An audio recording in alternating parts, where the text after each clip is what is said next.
Shalom Alaikum Bapak Ibu Saudara-saudari yang dikasihi di dalam Tuhan. Terpujilah Tuhan yang telah mempertemukan kita pada saat ini dalam pembelajaran firman-Nya. Kita berdoa. Bapa, dalam nama Tuhan Yesus, terima kasih untuk waktu ini. Kami akan belajar firman-Mu. Kiranya Roh Kudus menolong kami sehingga kami sanggup memahaminya. Dalam nama Tuhan Yesus, kami berdoa. Amin. Bapak Ibu, saudara-saudari yang dikasihi dalam Tuhan, hari ini Selasa 6 April 2021, kita akan belajar dari Lukas pasal yang ke-24 ayat 25 dan 26. Lukas pasal yang ke-24 ayat 25 dan 26. Judulnya adalah bodoh dan lamban hati. Bodoh dan lamban hati. Mari kita baca ayatnya. Demikian firman Tuhan. Lalu ia berkata kepada mereka, "Hei kamu orang bodoh, betapa lambannya hatimu, sehingga kamu tidak percaya segala sesuatu yang telah dikatakan para nabi. Bukankah Mesias harus menderita semuanya itu untuk masuk ke dalam kemuliaannya?" Bapak, Ibu, saudara-saudari yang dikasihi dalam Tuhan, kita lihat perkataan Tuhan Yesus yang keras, ya, menurut saya keras. Dikatakan di situ, "Hei kamu orang bodoh." Kemudian dilanjutkan, "Betapa lambannya hatimu." Kata bodoh di dalam bahasa Yunani dipakai kata anoitos. Anoitos itu secara literal artinya tanpa pemahaman. Bapak, Ibu, saudara-saudari yang dikasihi dalam Tuhan, Tuhan Yesus tidak sedang mencela mereka. Tapi sebetulnya ini merupakan sebuah teguran. Mengapa? Karena mereka tidak berpikir apa yang benar. Mereka tidak memperhatikan dengan benar. Mereka hampa terhadap pengetahuan, terutama tentang Mesias. Maka Tuhan Yesus katakan bodoh. Orang yang tanpa pemahaman. Tapi sebetulnya arahnya kepada orang yang tidak mau memperhatikan secara serius kebenarannya. Kemudian kata lamban hati. Di dalam bahasa Yunani itu bradus te kardia. Bradus te kardia. Ini artinya ini bermakna tidak mudah diyakinkan. Lamban hati itu tidak mudah diyakinkan. Atau begini, dia selalu memberi peluang kepada keraguan-raguan, bahkan ketidakpercayaan. Itu lamban hati. Dan memang tidak mudah untuk diyakinkan, tetapi dia selalu memberi peluang kepada keraguan-raguan dan ketidakpercayaan. Sekalipun sebetulnya bagi dia itu sudah jelas. Sekalipun bagi dia sudah jelas, tetapi dia selalu memberi peluang untuk ragu-ragu atau bahkan tidak percaya. Ini semua berkaitan dengan pemahaman tentang Mesias. Perhatikan kembali ayat yang ke-26. Bukankah Mesias harus menderita semuanya itu untuk masuk ke dalam kemuliaannya? Jadi mereka dikatakan bodoh, dikatakan lamban hatinya, itu berkaitan dengan pemahaman tentang Mesias. Sudah jelas bahwa Mesias harus menderita semuanya itu untuk masuk ke dalam kemuliaannya.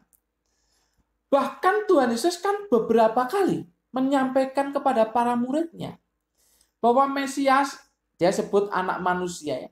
Anak manusia itu harus masuk ke Yerusalem, lalu ditangkap oleh pimpinan-pimpinan agama, lalu kemudian didakwa, dituduh, disiksa, lalu kemudian disalibkan dan mati, kemudian dikuburkan. Dan selanjutnya pada hari yang ketiga itu bangkit. Itulah kemuliaan yang dimaksud. Nah, Bapak Ibu saudara-saudari yang dikasihi di dalam Tuhan. Jadi untuk sampai kepada kemuliaan, Mesias memang ditetapkan untuk menderita dan mati terlebih dahulu. Nah, itu kan sudah jelas. Sudah jelas karena Yesus berkali-kali mengatakannya kepada mereka, kepada para murid. Bahkan para nabi juga sudah memberitahukannya. Kan tadi dikatakan di ayat yang ke-25, yang telah dikatakan para nabi. Jadi para nabi itu sudah mengatakan tentang Mesias, keadaan Mesias, yang harus menderita dan mati terlebih dahulu untuk masuk kepada kemuliaannya. Tubuh yang mulia dan tentu juga dimuliakan. Nah, ini menarik kalau kita perhatikan. Jadi mereka tentu sudah membaca lah, atau paling tidak mendengar cerita-cerita yang disampaikan oleh orang tua mereka. Bahkan mungkin mereka membaca kitab nabi-nabi itu yang menyatakan tentang Mesias yang seperti itu. Yaitu harus menderita dan kemudian mati, kemudian bangkit lagi, mendapat kemuliaan yang sejati, dikembalikan kemuliaan itu kepada Mesias. Nah, Bapak Ibu, saudara-saudari yang dikasihi dalam Tuhan, sudah jelas. Tuhan Yesus sudah mengatakan, para nabi, secara khusus Yesaya 52-53 itu secara khusus membahas tentang penderitaan dan kemudian kematian. Itu sudah jelas, sudah jelas. Tapi toh mereka tetap tidak percaya. Itulah yang disebut dengan lamban hati. Sudah jelas, tetapi mereka toh tidak percaya. Mereka memberi peluang untuk tidak percaya di dalam diri mereka. Apa penyebabnya? Sehingga mereka bisa menjadi lamban hati. Kita baca ayat 21. Demikian firman Tuhan. Padahal kami dahulu mengharapkan bahwa dialah yang datang untuk membebaskan bangsa Israel. Tapi sementara itu telah lewat 3 hari sejak semuanya itu terjadi. Jadi mereka berkata, ya ringkasnya atau dengan bahasa kita demikian. Kami itu berharap bahwa yang namanya Yesus itu seharusnya datang dan membebaskan kami. Datang dan membebaskan kami. Tetapi ternyata ditangkap oleh tentara Romawi, disalibkan, mati, dan sekarang sudah dikatakan di ayat situ kan jelas sekali. Ya. Tetapi ya, padahal kami dahulu mengharapkan bahwa dialah yang datang untuk membebaskan bangsa Israel. Tetapi sementara itu telah lewat 3 hari sejak semuanya itu terjadi. Sejak penyiksaan, penyalipan, dan kemudian dikuburkan, udah lewat ini. Ya. Udah lewat, toh tidak terjadi apa-apa. Jadi harapan orang Yahudi secara khusus ya yang 2 orang ini, tapi ini sebetulnya mewakili harapan orang Yahudi pada umumnya ya. Itu ya seakan-akan tidak terbukti lah. Karena kami ingin dia yang membebaskan. Nah, Bapak Ibu saudara-saudari yang dikasihi dalam Tuhan, kata membebaskan bangsa Israel ini menurut ahli Alkitab yang bernama Albert Barnes itu menunjuk kepada membebaskan dari penjajahan Romawi. Penjajahan Romawi. John Gill itu juga mengatakan yang sepadan. Ini pembebasan dari kuk dan perbudakan Romawi. Nah, pengharapan yang seperti itulah yang mereka menjadi lamban hati ketika menyaksikan proses dari penangkapan, kemudian penganiayaan, penyalipan, kematian, dikubur, begitu ya. Mereka menjadi lamban hati karena melihat seperti itu. Kok tidak seperti yang mereka harapkan? Yang mereka harapkan bahwa Mesias yang saat itu diharapkan pada diri Yesus oleh bangsa Yahudi, itu seharusnya membebaskan mereka dong dari penjajahan Romawi. Itu yang mereka harapkan. Sehingga mereka tidak bisa dan tidak percaya kebenaran. Ini yang terjadi. Maka Tuhan Yesus katakan, hei kamu orang yang bodoh, betapa lambannya hatimu. Bapak Ibu Saudara-saudari yang dikasihi dalam Tuhan, berharap akan sesuatu itu boleh-boleh saja. Sah-sah saja kita mengharapkan sesuatu. Tapi kita sebagai orang percaya harusnya mengharapkan sesuatu yang tidak bertentangan dengan firman Tuhan. Kita harus mengharapkan sesuatu yang tidak bertentangan dengan firman Tuhan. Kalau kita mengharapkan sesuatu yang bertentangan dengan firman Tuhan dan tidak terwujud, ya karena memang Tuhan tidak suka menggenapi pengharapan yang tidak sesuai dengan firman-Nya dan tidak terwujud, maka kita akan seperti dua orang yang berjalan menuju ke Emmaus ini.